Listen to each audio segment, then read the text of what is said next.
నమస్తే అందరికీ, ఎలా ఉన్నారు? ఈరోజు డైలీ కరెంట్ అఫైర్స్ బై KSNKలో ముఖ్యమైనవి జాతీయ అంశాల విషయానికి వస్తే కన్నడ సామ్రాట్ DK శివకుమార్ కర్ణాటక 25వ ముఖ్యమంత్రిగా ప్రమాణ స్వీకారం చేశారు. లోక్సభలో నిరాడంబరంగా వేడుక జరిగింది. 13 మంత్రుల ప్రమాణము. డిప్యూటీ సీఎంగా జి పరమేశ్వర. ఇప్పుడు ఇండియాలో చాలా ముఖ్యమైన సమస్య ఎల్నినో ముప్పు.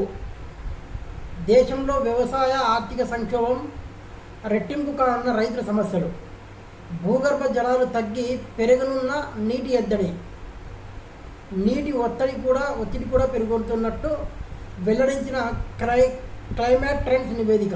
భారత్లో 1951 నుంచి ఎల్నినో ఏర్పడిన సంవత్సరాల్లో 60% లోటు లేదా సాధారణం కన్నా తక్కువ వర్షపాతం నమోదైంది. ఎల్నినోతో దేశంలో బలహీనమైన ఋతుపవనాల కారణంగా ఆహార, జల విద్యుత్ ఉత్పత్తి, గ్రామీణ జీవనోపాధిపై తీవ్ర ఒత్తిడి పెరుగుతుంది. నైరుతిలో భారత్లో తక్కువ వర్షపాతం నెలకొంటుంది.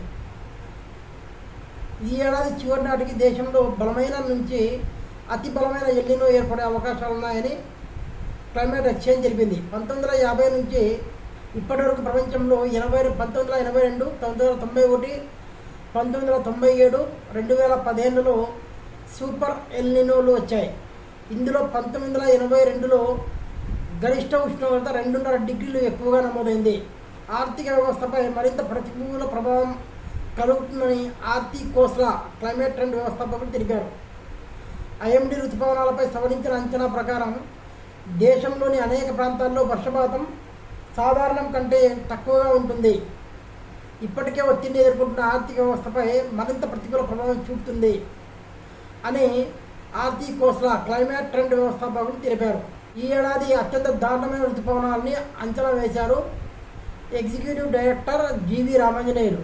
క్రీడా వార్తల విషయానికి వస్తే శాప్ మహిళల ఫుట్బాల్ ఛాంపియన్షిప్లో భారత్ ఫైనల్లో అడుగుపెట్టింది.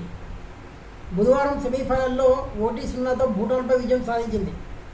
సోన్ఫిడా నోంగ్రమ్ 60వ నిమిషం మ్యాచ్లోని ఏకైక గోల్ చేసింది. మరో సెమీఫైనల్లో బంగ్లాదేశ్ 2-1తో నేపాల్పై గెలిచింది. 2019 తర్వాత భారత్ టైటిల్ నెగ్గలేదు. Asia Cup under eighteen hockey tournament అటు పురుషుల విభాగంలో మరియు ఇటు మహిళల విభాగంలో భారత జట్టు సత్తా చాటి సెమీఫైనల్లోకి ప్రవేశించాయి.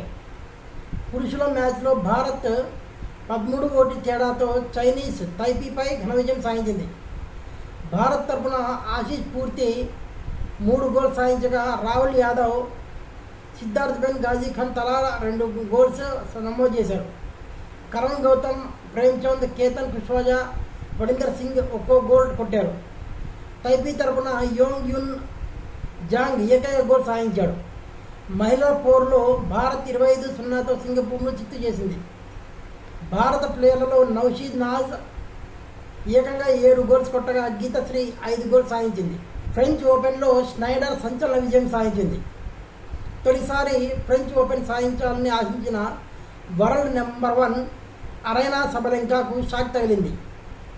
బెలారస్ జరిగిన ఫైనల్ క్వార్టర్ మ్యాచ్లో గత ఏడాది రన్నరప్ టాప్ సీడ్ సబలెంకాపై 25వ సీడ్ డయానా స్నైడర్ సంచలన విజయం సాధించి సెమీఫైనల్లోకి అడుగుపెట్టింది. ప్రతిష్టాత్మక నార్వే ఓపెన్ చెస్ టోర్నమెంట్లో భారత కుర్రాడు ఆర్ ప్రజ్ఞానంద జోరు కొనసాగుతుంది.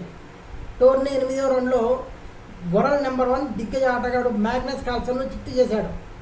ఈ టోర్నీ 3వ రౌండ్లో కూడా కార్ల్సన్ను అతని సొంత గడ్డపైనే ప్రజ్ఞానంద ఓడించాడు.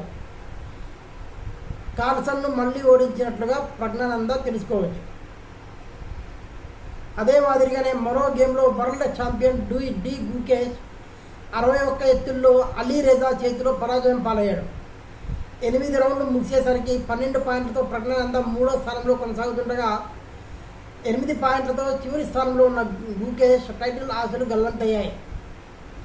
మహిళల విభాగంలో అనా ముజిచుక్ పై కోనేరు హంపి గెలుపొందింది. రెగ్యులర్ గేమ్ డ్రాగా ముగియగా అర్మగడాన్లో హంపి నెగ్గింది. అయితే మరో భారత ప్లేయర్ దివ్యా దేశ్ముఖ్పై బిబిసారా అసబుయన్ విజయం సాధించింది. ప్రస్తుత దివ్య 3వ, హంపి 6వ స్థానంలో ఉన్నారు. టోర్నీలో మరో 2 రౌండ్లు మిగిలి ఉన్నాయి.